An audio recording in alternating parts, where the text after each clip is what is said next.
Philippe Ferjul, merci de m'accorder quelques instants dans le cadre de l'émission Vécu.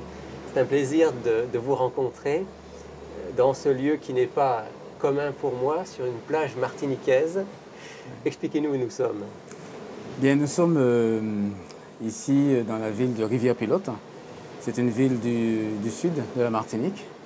Et précisément, là nous sommes sur la plage de l'Anse-Figuier, qui est une des plus belles plages de l'île, donc située au sud. Une plage normalement très fréquentée, évidemment ce soir beaucoup plus tranquille. Tout à fait, donc c'est une plage très fréquentée le week-end par nombre de Martiniquais. Et en cette période de haute saison touristique, par beaucoup de touristes. Et donc il est d'ailleurs très remarquable de voir que la plage soit aussi calme comme elle l'est ce soir. Simplement bercée par le bruit de la mer. Tout à fait, tout à fait. Vous êtes un vrai Martiniquais, vous êtes né ici, vous avez vécu ici? Oui, je suis donc Martiniquais, je suis né dans la ville du Robert. C'est une ville située au centre-est de la Martinique. Et depuis quelques années, je suis maintenant au Marin, dans le sud de la Martinique. D'ailleurs, pas très loin d'ici, à une dizaine de minutes de cette plage. Où vous vivez avec votre famille? Voilà, où je vis avec ma famille.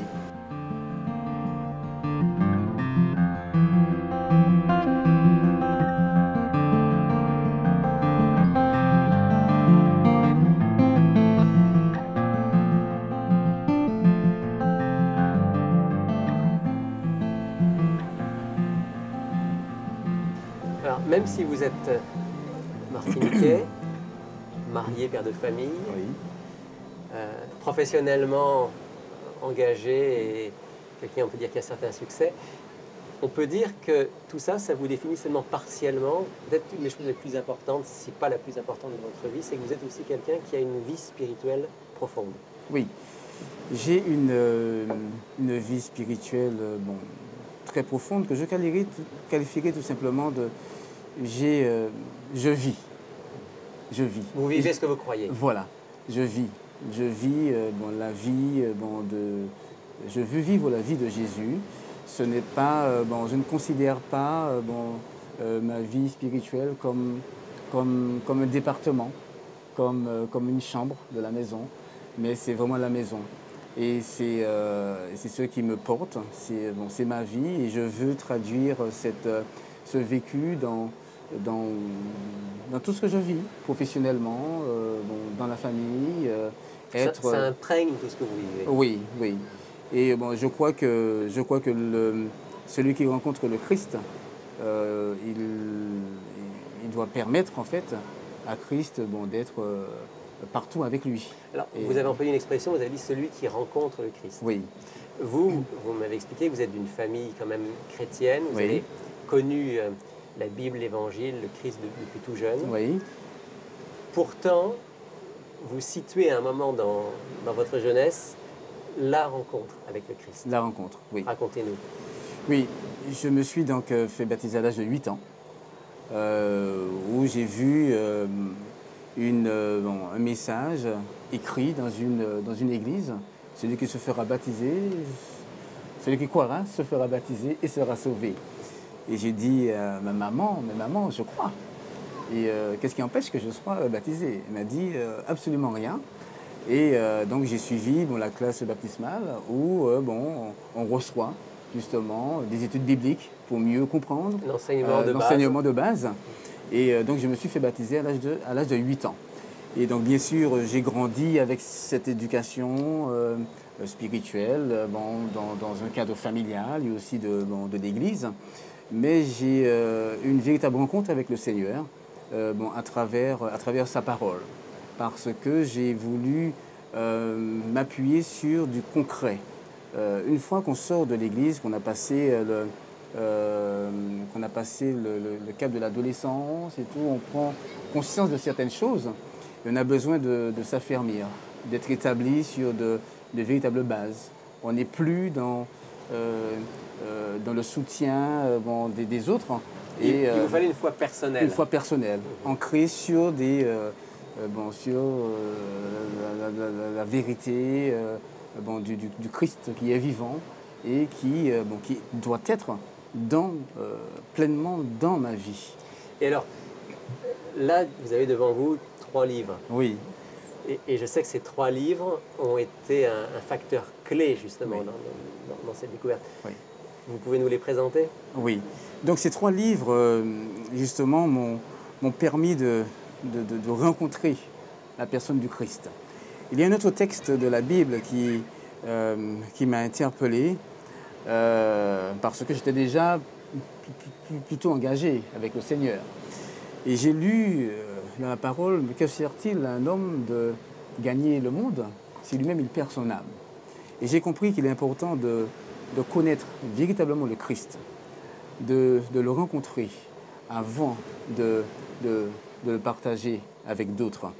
Et d'entrer dans cette parole de l'apôtre Pierre qui dit si vous n'êtes pas affranchi, si vous n'êtes pas libre, comment pouvez-vous prêcher la liberté à d'autres? Et j'ai découvert la personne du Christ dans le livre Jésus-Christ. Ce livre intitulé Jésus-Christ, oui. que vous avez lu oui, que j'ai lu. avidement. Ah oui. Et j'ai beaucoup apprécié cette lecture parce que j'ai pu rencontrer véritablement le Christ dans les différentes situations, dans sa vie sur la terre, dans son approche avec les autres. Et j'ai pu apprécier ce Jésus que j'entendais parler, que j'ai même prêché, mais j'ai voulu le rencontrer personnellement. Donc le livre Jésus-Christ est un commentaire de l'Évangile. Un commentaire de l'Évangile, tout à fait, de Madame d'Ellen White. Aussi un autre livre qui m'a bousculé, c'est le livre Premiers écrits, que je recommande d'ailleurs, toujours du même auteur. Et j'ai découvert un contenu poignant qui m'a vraiment littéralement amené à une conversion. Un livre qui parle vraiment de la préparation pour la rencontre avec Dieu. Pour la préparation avec Dieu. Et bien sûr, la Sainte Bible. La Sainte Bible. J'allais vous dire, ce sont des beaux livres, mais est-ce que la Bible elle-même a été un déclencheur? Ah oui, la Bible a été véritablement un déclencheur, notamment le livre de l'Évangile selon Luc, qui m'a permis là de vraiment être en contact avec la personne du Christ. Et en lisant le livre de Luc, j'ai vécu l'expérience de la parole faite chair.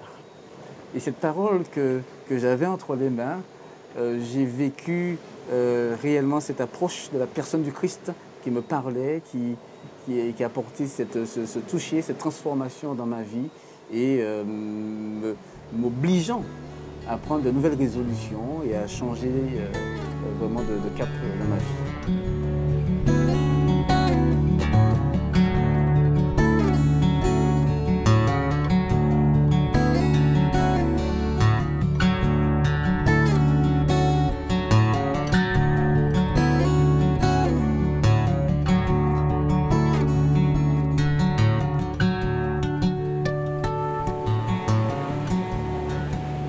Parce que si je ne vis pas ce que je prêche, je suis un menteur.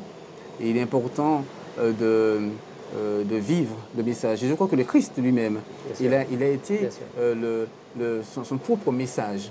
Et s'il n'était pas en accord avec ce qu'il disait, je n'aurais pas cru. Mais il est important de vivre ce message et de le porter avec assurance. Parce qu'à ce moment, on n'est plus dans le doute, on n'est plus dans une projection, mais on est dans un vécu et dans un témoignage. Vous dites assurance, et justement, oui. Il y a quelque chose qui m'a toujours frappé dans l'Évangile, c'est que les évangélistes rapportent que les foules écoutaient Jésus parce qu'il parlait avec autorité. Avec autorité. Je me suis souvent posé la question, mais d'où venait l'autorité de Jésus? Et j'ai l'impression qu'elle venait justement de ce que vous venez de dire. C'est-à-dire que lui, quand il disait quelque chose, il n'y avait pas de décalage entre sa vie et son enseignement. Et c'est ce que vous voulez vivre. Voilà. Être légitime.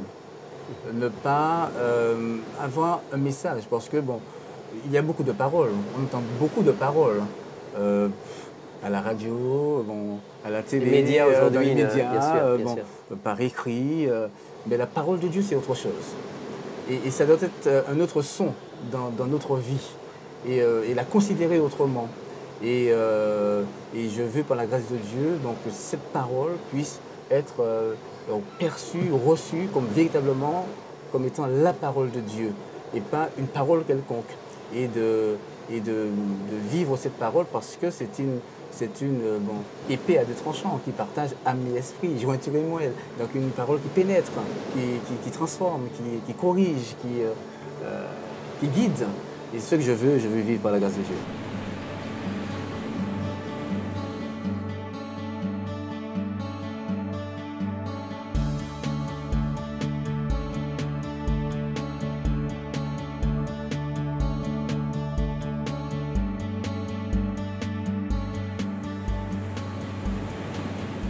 Cette parole, vous la partagez de différentes manières. Je sais par exemple qu'il vous arrive d'être un prédicateur, de présenter des séminaires, des conférences. Vous donnez aussi des études bibliques plus personnelles. Tout à fait. Il y a beaucoup de demandes. Il y a des gens qui sont vraiment en souffrance et qui ont besoin d'une autre rencontre. Parce qu'on s'adresse à des foules, à des assemblées, mais il y a des personnes dans ces assemblées qui sont seules. Et malgré la foule, se sentent seules et ont besoin d'être approchés. Et comme Jésus l'a fait, il a prêché à des foules, mais il a eu des rencontres à côté du puits. Il a eu d'autres rencontres où Nicodème est venu vers lui dans la nuit. Et je crois que dans ces rencontres, on peut approcher ces personnes qui ont besoin d'être touchés par le Christ dans ce qu'ils vivent. Et ils peuvent partager des choses, ils peuvent exprimer des choses. Et depuis quelques années, j'ai beaucoup de plaisir à partager dans la semaine, soit à l'heure du déjeuner, ou avant le travail, ou après le travail, dans des bureaux avec des personnes qui ont besoin de rencontrer Jésus et de partager dans un avec contact eux. très personnel. Un contact très personnel. Alors, racontez-nous une ou deux histoires. J'étais intéressé tout à l'heure en préparant l'émission avec vous. Racontez-nous un petit peu certaines de ces histoires où Dieu a mis sur votre route des personnes justement qui avaient ce besoin et vous avez pu être un instrument. Tout à fait. J'ai encore ce souvenir merveilleux d'une rencontre avec un homme qui est venu à la maison pour réaliser des travaux avec son équipe et qui, au fil des jours, me parle de chiffres. Me dit que ce qu'il fait, ça va coûter parce qu'il découvre d'autres travaux à réaliser. Et il m'annonce qu'il doit ajouter des équipes, il doit louer une nacelle, il doit faire des choses. Je lui ai dit, je suis obligé de faire, faites, allez-y. Mais la facture. Et quand je dis allez-y, je prie le Seigneur, aide-moi parce que je ne sais pas comment je pourrais payer. Et donc je lui ai dit, écoutez, faites, mais vous savez, là la facture augmente et j'aurai certainement beaucoup de mal à vous payer. Il me dit, écoutez, on verra comment on peut s'arranger pour cela. Et quand il a achevé les travaux, donc on a pris un rendez-vous à mon bureau où il s'est effectivement présenté. Et quand je l'ai vu, je m'apprête à prendre mon chéquier pour établir plusieurs chèques. Pour faire un gros chèque pour faire plusieurs gros chèques. Et il me dit, attendez, ne bougez pas, j'ai quelque chose à vous proposer. Je lui ai dit, allez-y. Et il me dit, mais vous serez surpris. Je lui ai dit, allez-y. Il me dit, écoutez, je vous propose de me bénir et vous m'avez réglé. Je lui ai dit, mais pardon? Il me dit, oui, c'est ça. Bénissez-moi. Bénissez ma maison, bénissez ma famille, mes enfants, bénissez-moi et vous m'avez réglé, nous sommes quittes. Vous avez payé la facture. Je lui ai dit, mais c'est extraordinaire. Je vais vraiment vous bénir. Parce que là, il y avait de quoi le bénir. Voilà. Vous serez béni pour la somme. Et alors que je disais ces paroles, je me suis souvenu, mais Philippe, ce qui est important, c'est d'agir comme Jésus agirait, d'agir toujours dans la vérité, même quand les choses semblent être à notre avantage, mais agir dans la vérité. Et je lui ai dit, mais que vous servirait-il d'être béni par quelqu'un que vous ne connaissez pas? Vous avez peut-être entendu parler de Dieu, de Jésus, mais je pense qu'il est peut-être plus important, dans un premier temps, d'apprendre à le connaître et ensuite de mieux découvrir et apprécier les bénédictions qu'il veut pour vous. Et il a accepté de recevoir des études bibliques. Il est proposé de découvrir la Bible. De découvrir, voilà, Jésus à travers la Bible. Il était très heureux avec son épouse. Et le week-end suivant, il était dans une assemblée avec des chrétiens où il louait, il adorait aussi le Seigneur. Et nous avons continué à partager. Et cet homme a changé de pays. Mais je sais qu'il il continue dans son cheminement avec le Seigneur.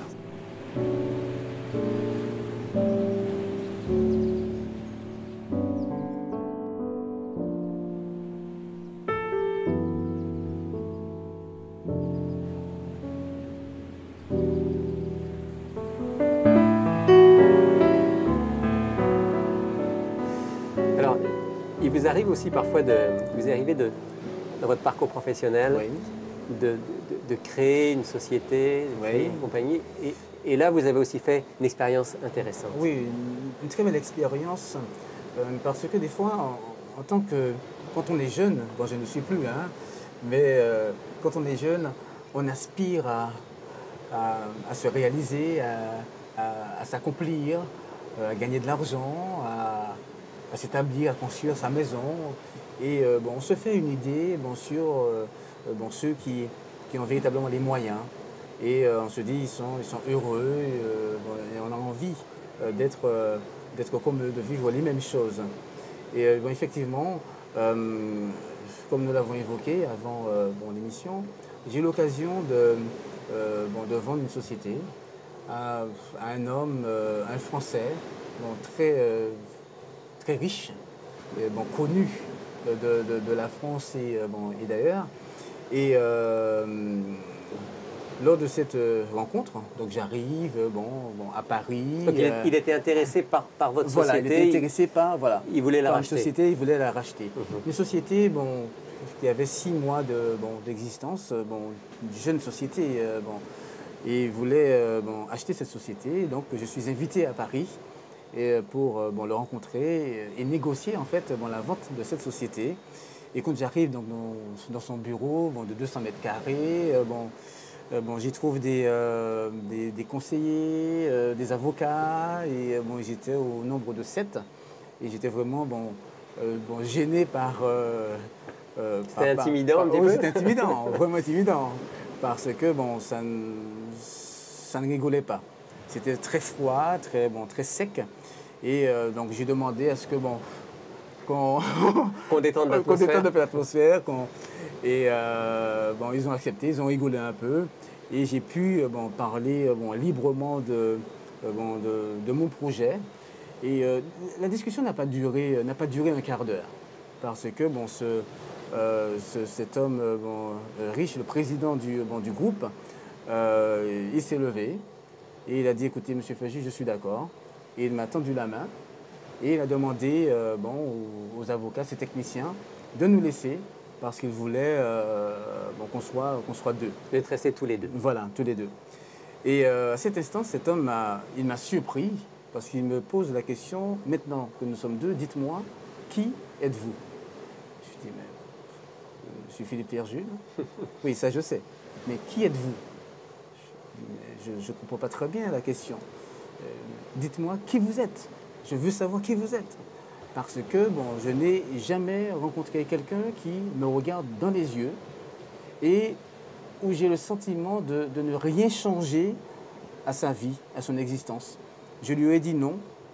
Je lui ai dit oui, ça ne change rien. Parce qu'il a quelque chose de plus important. Je le sens en paix.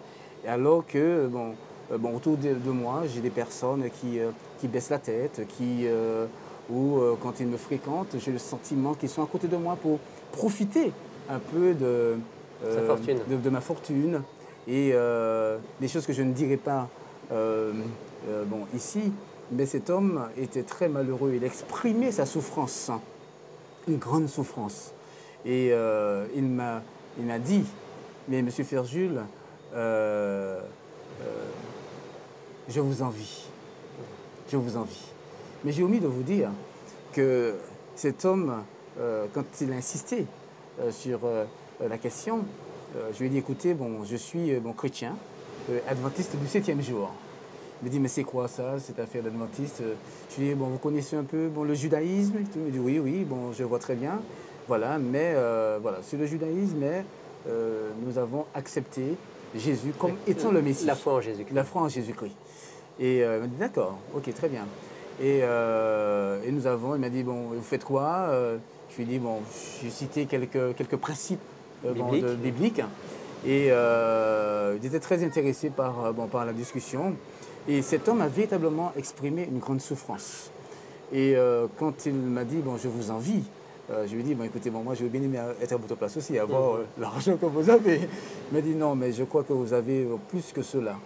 Et quand ce monsieur m'a proposé justement de rester dans la société et que je lui ai dit ce que je souhaitais bon, avoir comme revenu, il m'a dit, écoutez, je ne peux pas vous donner cela, c'est trop peu. Et il m'a dit maintenant, demandez-moi ce que vous voulez. Ce que vous voulez, je vous le donne. Demandez-moi. Je lui ai dit, écoutez, je n'ai pas de grands besoins, monsieur. J'ai besoin de très peu pour me satisfaire, parce que le contentement, je l'ai déjà. Et cet homme a été vraiment touché par ce témoignage. Et moi aussi, j'ai été touché, parce que j'ai réalisé une nouvelle fois ce jour-là que c'est vraiment la bénédiction de l'Éternel, on le redit, qui enrichit. Parce que cet homme, il avait bon, tous les trésors, peut-être à sa portée, les trésors de ce monde, sa fortune, mais il était malheureux dans sa famille, dans ses relations avec bon, ses enfants, dans ses relations, dans son entreprise. C'est un homme très malheureux et qui m'a sollicité encore plusieurs fois pour des rencontres, pour échanger, pour que je lui parle bon, du Seigneur, que je lui dise ce que je vis. Et une fois, au siège, à son bureau, je suis arrivé bon, à 15h de l'après-midi. C'est un homme très occupé. Et quand je suis entré dans son bureau, il a demandé à la secrétaire, écoutez, ne nous dérangez pas. Je n'accepte aucun appel, aucune personne, ne nous dérangez pas. Il y avait besoin voilà. d'un temps c'est ça. Pour entendre autre chose. Pour entendre autre chose, tout à fait. Et je l'ai laissé à 20h. À 20h, nous avons échangé l'après-midi sur la vie, sur Jésus, sur ce que je vivais, je lui ai parlé j'ai failli dire de ma pauvre vie, mais de cette belle rencontre avec le Seigneur. Et cet homme, je crois, le Seigneur a placé un chemin dans son cœur. Et je sais qu'il a cheminé vers d'autres valeurs que l'argent. Et j'espère qu'il continuera avec cette route que le Seigneur a tracée dans son cœur. Jusqu'à trouver lui aussi le chemin du bonheur et de la vie éternelle. Tout à fait.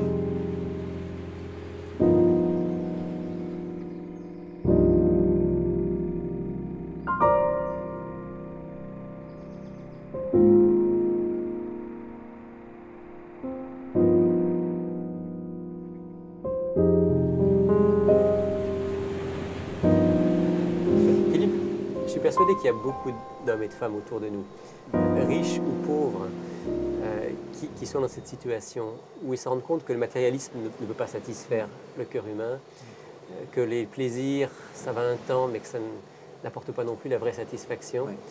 Il y en a beaucoup autour de nous. Et j'ai compris que votre but dans la vie, c'est d'être un instrument entre les mains de Dieu pour atteindre ces gens-là. Tout à fait. J'ai compris un texte de la Bible où l'apôtre Paul dit aux Colossiens, Dieu a voulu que toute plénitude habita en Jésus. C'est inscrit, c'est marqué. Il a voulu que toute plénitude, toute joie, tout contentement, tout plaisir, tout est inscrit en Jésus. Il a voulu que tout cela habite en Jésus et nulle part ailleurs. Donc je crois que celui qui est la source de la vie, celui qui donne la vie, celui qui me donne la vie, si je l'ignore, si je le rejette, si je le méprise, je ne peux pas connaître la vraie vie. Mais si je veux composer avec lui, si je suis le programme qu'il veut pour moi, le programme qu'il a préparé pour moi, eh bien, je crois que ma vie ne peut être que meilleure, dans la simplicité, dans la joie, dans le contentement, mais surtout de me préparer à cette grande rencontre, je ne dis plus physique, mais visuelle, de le voir tel qu'il est. Et j'ai vraiment envie que ce jour arrive pour être avec lui et le tenir et lui dire combien il m'est cher et combien je l'aime.